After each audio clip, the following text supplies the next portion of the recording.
Kemudian di tengah jalan supir taksinya ngajak ngobrol saya. Lalu dia bilang, anta Yamani? Saya jawab, ana Indonesia. Dijawab lagi sama dia, la anta Yamani. Dan saya jawab, ya kakek saya dari Yaman, tapi saya kelahiran Indonesia dan saya orang Indonesia. Kemudian setelah itu dia bilang, loh, kalau kamu itu orang Yaman, kamu harus bangga dengan Yamanmu. Dia bilang begitu. Kenapa? Karena Rasulullah SAW itu adalah orang Yaman. Itu adalah orang Yaman. Dia bilang, dari sekian banyak itu, ini supir taksi saya sampai bingung. Alimnya luar biasa. Dia nerangkan dalil kalau Rasulullah SAW itu orang Yaman, itu dari ayat Quran ini, tafsirnya ini. Makanya ulama Hadramut ketika ditanya, kenapa kalian ulama Hadramut kok lebih unggul dari ulama yang lain? Kok lebih unggul dari ulama yang lain? Padahal ulama Hadramut kitabnya tipis-tipis. Apa jawab mereka? Kata mereka, jawabannya adalah nahnu nugarinul ilm bil amal. Kami selalu membarengkan yang namanya ilmu dengan amal.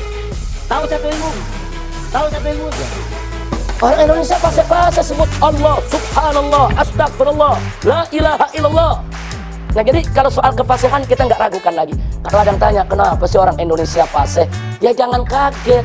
Karena dulu dai-dai yang datang ke Indonesia nih, ini datang dari Hadramut, datang dari Yaman. Lisan Hadramut, lisan fasih, saudara. Wahai Syekh, ya, apa yang kau lihat di kota Tarim? Sifatkan kepadaku bagaimana orang-orang di Tarim. Beliau menjawab, haula lil malaikati asbah. Mereka itu saya katakan kalau saya jujur lebih mirip malaikat daripada manusia.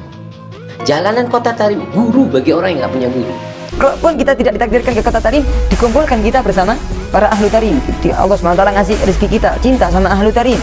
Karena ahlu Tarim ini, kota Tarim ini sangat mulia ya kawan. Biladul Aulia, negerinya para wali. Sampai dibilang bumi Indonesia ini adalah Hadramut yang kedua. Hadramut yang kedua. Ini kalimat sangat indah sekali, kalimat sangat sejuk gitu loh. Jawa bintu Tarim, Jawa ini putrinya Tarim. Kalau saya sebut satu-satu, sepertinya ya hampir semua ya memiliki pemahaman yang sama. Ini golongan Habib ini, saudara, bahwa keutamaan Tarim, keutamaan Hadramut, keutamaan Yaman, sampai kemudian Nabi pun ya diseret-seret, Nabi pun diklaim sebagai orang Yaman. Nah, dari fakta ini sudah apakah betul mereka itu mencintai Yaman? Ada beberapa pertanyaan tentunya yang kemudian timbul di benak kita ya. Bener nggak sih mereka itu cinta Yaman? Bener nggak sih mereka itu cinta Hadramut? Bener nggak sih mereka itu memuja-muji setinggi langit Tarim, Hadramut, wali-walinya, tanah yang penuh berkah, potongan surga yang jatuh ke bumi?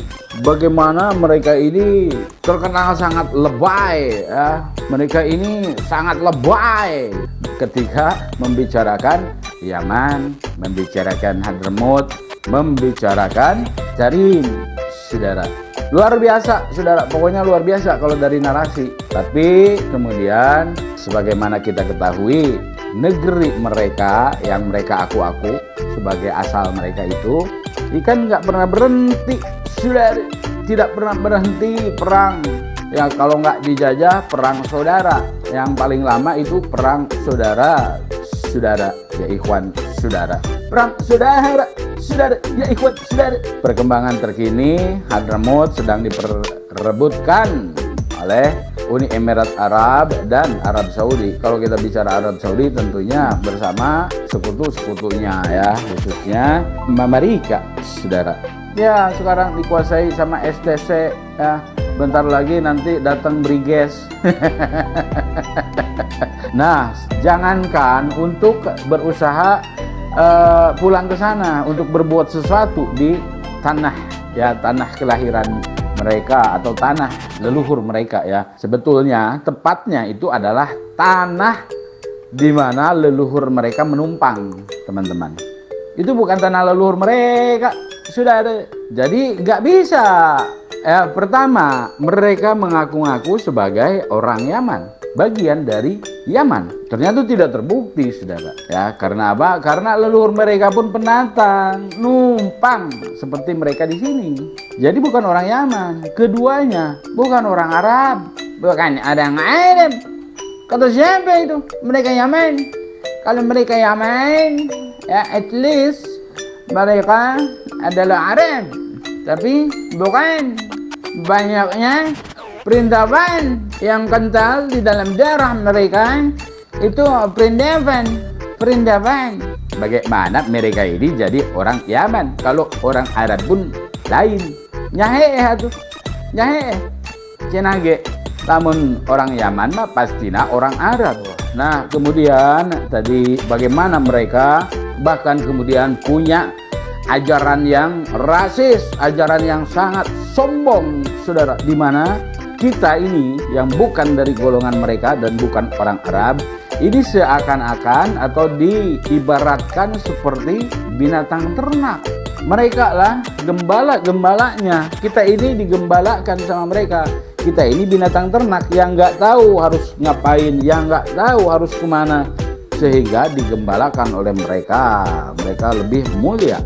Makanya kita harus seperti kerbau dicucuk hidung. Seluruh umat muslim itu harus ngikut sama Bani Ba'alawi, saudara. Ini juga membuka tabir, membuka selubung bagaimana tabiat asli, sifat, karakteristik, dan bagaimana hati mereka ini ya ketika mengatakan cinta tanah air, cinta tanah leluhur.